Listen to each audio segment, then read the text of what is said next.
Hello, Duncan. How are you doing? I'm doing fine. How about you, Diesel? Doing fine too. Wait, what was that? What are these small tracks for? How should I know? You're smaller than my track, though.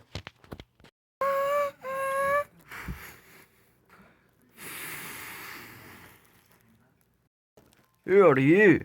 I'm Mike, the miniature gauge engine. What are you doing here? I'm here to collect some ballistic trucks. Actually, not here, but I'm on my way to do so. Oh, well, good luck. You. When I realized, Diesel. What? You passed a red signal. Oh.